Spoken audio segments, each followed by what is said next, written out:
Now, before we take a look at your face, is it? I got it right. Before we take a look at a few of tomorrow's Premier League games, let's discuss the hairdryer treatment, shall we?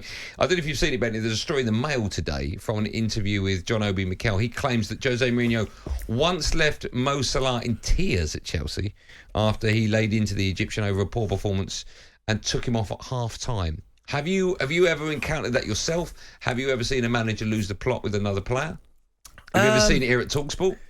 Yeah, I've had it a couple of times. Have you? Yeah, I've had it for about, obviously, incidents in the game. I've had it about something that happened off the pitch. Mm-hmm. So I remember, and this one shocked me. So we played Portsmouth, right?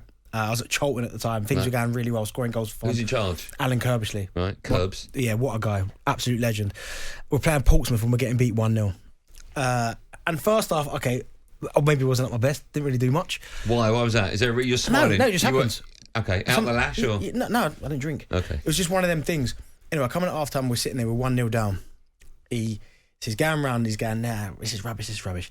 And then he goes, and you, he goes, Mr. Dan, he goes, you, Mr. Bent, thinks I've arrived, I've scored a few goals, think you could do what you want. And he absolutely ripped me to pieces in front of everybody. Like, ripped me to pieces, like, yeah, that's not good enough. Like, you're an England international now, your standards are better than that. Like, went ballistic at me, right? So, second half, I go out and I'm fuming. Because I know for a fact, like, afterwards it made sense because I was the one who was flying, doing really well. So if he dogged me out, it sends a message to the rest of the dressing room. Second half, I went out, I was annoyed, fuming, because I thought, I wasn't that bad, but he's absolutely ripped me to pieces. Well, anyway, we won 2-1. I set up the first one, scored the second, and there's a video actually when I scored the second that I ripped my shirt off. Wow, you're that wound up. That wound up, ripped my shirt off, ran to the crowd and that. Matt Holland's there grabbing me and all that. Yeah, that was... So, see, why I wonder, is some player... I don't know if I would have dealt with that the way you did. I think I would get so annoyed with it. I would go, well, I'll stick it there. I'm not going to... No, but do you know what I mean? There must be a fine line between it working on a player. There are other players, I'm guessing, that he would have felt as let down by, but he wouldn't have screamed at him like he did with you because he knew it wouldn't have been the right thing to do. But honestly, when that second half... Because he ripped me to pieces. Like, he'd never done that. Me and Curbs get on great. Like, what a manager. But in that particular time, it worked because I went out second half, didn't speak to anyone. After he did that, people go, I bet you're right, don't talk to me. Have you seen any manager go hell for leather on anyone else? I remember Steve Bruce going absolutely ballistic pre-season at Kenwyne Jones. This is at Sunderland? It was at Sunderland. I think we played Hoffenheim away. Yeah. And it's a pre-season friendly, but there was something between them two anyway. But I just remember we came in at half-time, we were losing 2-0. Me and him were up front. Neither of us were great. Like, both of us were just... Again, it's one of them games pre-season. You're trying to find your feet, trying to find your form. Weren't great. He comes in and he absolutely rips Kenwyne to pieces to the point where I'm pretty sure he left the following week. Oh my goodness! Now I'm not saying that was the reason why he left, but it was almost like the relationship just could not get repaired. But he ripped him to pieces. Rightly so, or a little bit too much? Bit much. Yeah. Bit much. Ripped him to pieces. That's not good, is it? But again, the one I was talking to you about off the pitch was me and Paul Lambert.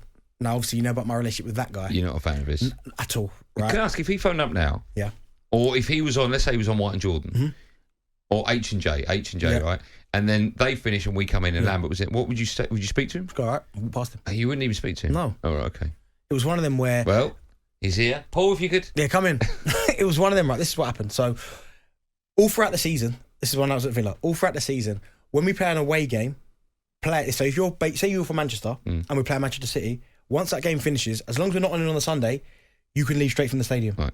And that's because it's round. I live round the corner. It's pointless going back to Aston Villa. So you can go to your family. Okay. We play Fulham, right? We got beat, weren't great. So, and he took me. He took me off for a reason. I don't know what it was, but he took me off, right? So I left. We was in London. I left straight from the stadium. You didn't ask him? Didn't ask him. Left straight from the stadium and went into London. Okay. Could I ask? Sorry, just ask. 90 minutes is blown. You've gone into a dressing room. Everyone's there, or you've gone early? No, I've gone in, got showered. With everyone else, the game's finished. Go back into the dressing room. Right, okay. Have the debrief, shower. Fine. Then I left, right? On the Monday, we've got open training, right? So we're sitting in the change room and we're all about to go out and his number 2, I can't remember his name, was like, oh, can everyone just sit around the dressing room? The manager wants to speak. So I was like, oh, what's going on? So he comes in and he's got a face of thunder on him. And at this stage, you had no idea? No idea, no warning. And he's like to me, he's going, right, lads, poor result of the weekend. I expect better than that. Our standards are better than that. And we're training at the stadium. So it's an open training session. So that's where the fans can come, bring their kids. So he's going, yeah, it wasn't good enough, rah. And then he goes to me, and you points to me and goes, and you think it's all right to disrespect your teammates and leave the game early and all that without telling anyone on all this. So if that had been a rule, I would have gone, all right, I made a mistake. But because he'd been doing it, people had been doing it in Manchester, everyone had been doing it all Liverpool, the time. Wherever we were, people were doing it. It was almost like he was making a point to come to me. So I stood up and went, well, no, hold on a second. Stood up. Went, hold on a second. You can't say that to me because people's been doing that all up and down the country. This is not a rule. And he went, I expect better from you. I went, I just told you that if it was a rule, I wouldn't have done it. So it went back and forth for ages arguing. So when you say no, could people see this? Everyone's sitting around the dressing room. Yeah, but not members of the public. No. This is just in the dressing room. Okay. And then it was probably from that argument we had there, that's when the relationship just went, and that was it. Do you think he did that on purpose? I don't know what he was. So I've done a podcast with Ian Wright, right? You love Wright, we all love Wright. Legend. Right? And he talks a similar story about him not getting on with Bruce Rioch. And I just wonder if, from the minute a manager turns up at a club, or a player for that matter, if the manager's got preconceived ideas about that plan, he's thinking, I just don't want him at the club anymore. But did you feel that with Lambert? No, and the weird thing about Paul was that when he first got the job, I was on holiday. He was calling me up every 3 days like, well, Bentley, what do you think happened at the end of last season? Because I was injured. I got injured and missed the Euros, I think, in 2012. Right. He was like, what had happened the previous season? Why do you think we ended that way? So we had a good relationship. Then he made me captain.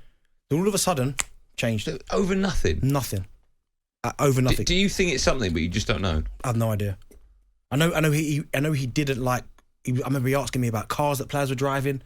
Like, should they be driving these cars? I'm thinking, well, hold on. A lot of the guys in our dressing room are internationals, so they can drive what they want. Mm. Do you think someone's told him something about you that perhaps isn't true? No, because I didn't do anything. No. How bizarre that it's just turned. Yeah, but there we go. Yeah. It's for another day. Yeah, okay. I'd love to get him on the phone. Oh.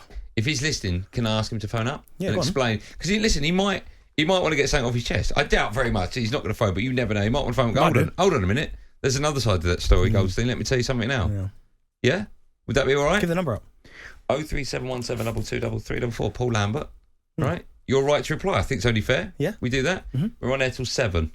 All right? Why do you always say till 7 when everyone knows we're on air till 7? Well, Paul Lambert might have just, he might have gone from like History. He might have been listening to that and then flipped over to talkSPORT. If he listens to History, he's gone up in my estimation. Okay. It's a good channel, that. Lambert, if you're out there, or the number 2, Benny can't remember your name, 03717223334. talkSPORT Drive with Andy Goldstein. Monday to Friday afternoon from 4 on AM, on DAB, via the talkSPORT app and on your smart speaker. talkSPORT.